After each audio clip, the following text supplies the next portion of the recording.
Hi guys, Swans away this year, back again for a video and back again for another match preview. Swansea City are playing their first game in the 2021 calendar year and it'll be a home to Watford. Swansea City then start 2021 in 3rd place in the championship with 40 points. Watford are in 5th place, also in the playoffs, but they're on 37 points. But they do have a game in hand with one of their games in the last couple of weeks postponed due to the coronavirus pandemic. In Swansea City's last game then, they drew 0-0 to Reading, which was quite a vastly disappointing draw for the Swans. They had 58% possession, they had 11 shots to Reading's 8, and they also had 6 shots on target to Reading's 3. So as you can see by those stats, we did dominate the game and we had a lot of good chances in the game. You know, Joel Atabordia could have had a couple, Drew missed a couple of good chances, but you've got to give credit to Reading's defence. Michael Morrison especially, he was absolutely awesome at the back. Special credit to their goalkeeper, Raphael, absolutely sensational goalkeeper. So Watford beat Norwich 1-0 last weekend. It was their manager's Isco Menezes' first game in charge. Looking at the stats, they probably deserve to lose that actually. Watford, they did not play very well at all. They won the game with their only shot on target. They only had 36% possession as well, and Norwich had a lot more shots and a lot more on target. But you know, you've got to grind out some games in the championship. I'm sure Isco will be very happy with that. Or is Isco? I'm not quite sure how you pronounce it. His name begins with a bloody X for God's sake, so I don't know how to say it really. But you know, you've got to give credit to him. Apparently he plays quite attacking football, but we really didn't see that last week against Norwich. And again, it's another tough game for him, travelling to Swansea City, who are currently in 3rd place. For Swansea City then, we've been unbeaten on the last 3 games, and 6 of the last 7 games we've also had clean sheets as well. So defensively, again, really good. Again, that's why we need a striker in January. The transfer window is now open, and that is why we need a striker off the bench. For Watford then, only 1 win in 3, but 1 win out the 1 for the new manager. They've only scored 24 goals this season, which I'm quite surprised at, with the likes of Andre Gray, Ismaili Sarr, João Pedro, the youngster, Troy Deeney, Ken Sema. You know, they had some attacking players as well in that midfield with like Will Hughes and stuff like that. So I'm very surprised Watford have only scored 24 goals this season. You know, we've scored more goals than Watford, and we don't score that many goals. You know, Norwich have scored 30. I believe Bournemouth have scored 36 as well. Reading have scored 32. So you'd expect Watford to score at least above 30 goals so far this season. It's just not happened. That's one of the main reasons why Vladimir Ivic did get the sack for Watford. He just didn't play attacking football, and a lot of Watford fans were frustrated with the style of play, and I'm pretty sure they're happy now with this new manager. And so according to FotMob, then these are Watford's 3 top players this season according to average ratings. There's actually a joint top with Ismaili Sarr and Jeremy Ngakia with both 7.03s, and then in 3rd place you've got Kiko Firmino on a 6.93. So going on to injury news then, a lot of injuries to the Swans then. Carl Norton, George Byers, Ryan Bennett, Morgan Gibbs-White all likely to miss out on this game. Very frustrating about George Byers. I thought he'd definitely be in the squad by now after playing with the under-23s a few weeks back. I thought he'd be, you know, fully fit and ready to be on the bench. And you know, Norton, I thought his injury wasn't too serious, but that's looking quite serious as well. Watford then, they've got quite a big injury list as well. Craig Cathcart, Dominicus Quina, Isaac Success, Tom Daly, Bashiru are all out, with the Brazilian striker João Pedro doubtful, which would be a big bonus for the Swans because João Pedro's Watford's top scorer this season with 5 goals. He's not started as many games so far this season, with Troy Deeney back to full fitness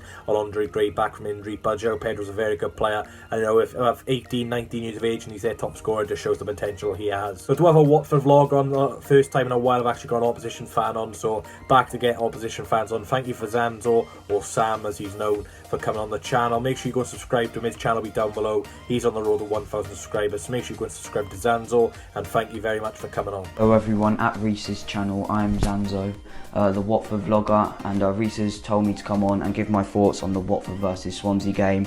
It's going to be a very good game, 3rd versus 5th. We recently, our form, we sacked Ivic, shock, yes, we sacked another manager, but it was the right thing to do.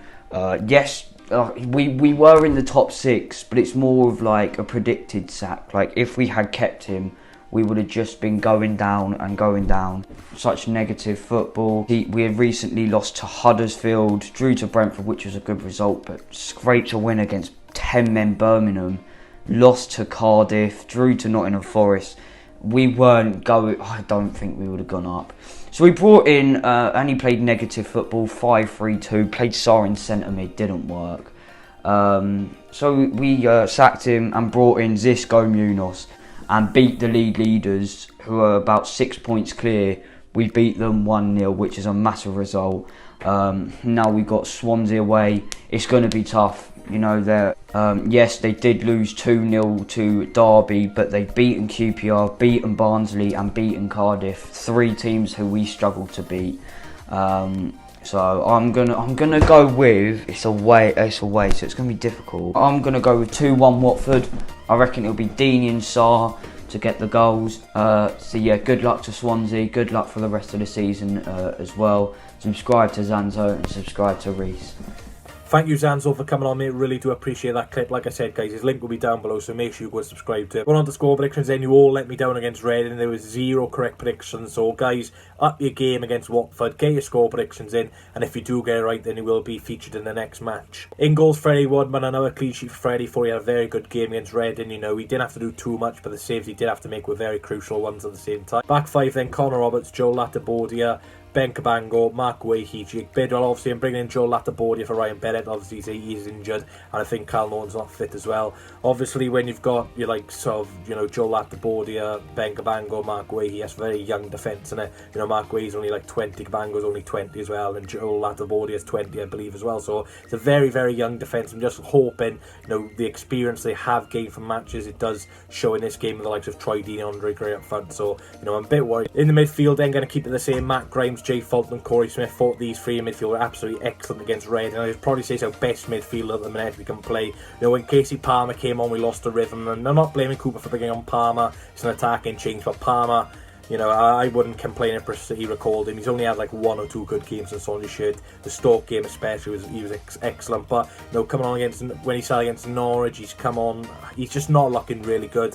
And I think Jan Danda deserves a lot more game time than Casey Palmer. And, you know, I did actually want Palmer ahead of Danda yesterday, because I don't think Casey Palmer's had like a fair chance. But, you know, when you put in all sort of second half performances, do you really deserve a chance? Up front then, it's the main two, Andre and Jamal Lowe. Surprisingly, Andre, who did get man of the match against Reading. I was quite surprised considering it was a 0-0 draw and their keeper was absolutely outstanding. But Andre will take it. Again, he did have a very good game. Should have scored a few, by the way. Missed a really good chance overhead. It was a good save, don't get me wrong. For a player of Andre's calibre, he should be scoring that. Jamal Lowe had quite a quiet game. You know, he has these quiet games now and again. But to be fair, he's been bang on form recently, so, you know, we can give him an off day. Here's my score prediction, and I did do a little preview on the Watford Ways YouTube channel. If you do want to check that out, I'll give my clip in. If you want to go and check their channel out, and obviously yours truly was on the channel. I did say on this channel 1-1, but I've actually changed my prediction now. I'm actually going to go for 2-1 Swansea win. I'm very confident for some reason. I don't know why. I was having look, the last 3 meetings between Swansea and Watford have all been 2-1s. So it was 2-1 Watford, then 2-1 Swans, and it was last season 2-1 Watford when we were playing the Carabao Cup. So obviously it's going to go back into that pattern where it's going to be 2-1 Swans. So goal scorers for Swansea, I'm going for Andre from the penalty spot and Jamal Lowe, and for Watford I'm going to go for Troy Deeney from the penalty spot. Thanks guys for watching. Please hit the like button, comment, subscribe as well. Let me know your score predictions. Thank you for Sam for coming on the channel, or Zanzo is his YouTube name. Like I said, go and subscribe to him, his link is down below. Please do smash the like button on this video. It's the first video of 2021, so let's start off with a good like. Let's aim for 50 likes. You know, 50 likes on match review is excellent, so we can get 50 likes. It'll start, you know, a good rhythm for 2021 with a lot more content. There will be a watch along for this game, 2:50 PM, first watch along 2021 calendar year. Let's hope Swans get off to a winning way. So 2:50, set your alarms. Fingers crossed the Swans can win. So I'll see you there, guys. I'm going for a 2-1 win. Let me know what you think down below, and come on the Swans. Let's get off to a winning way. I need one more chance, oh baby, let me show you. I need one more chance, oh.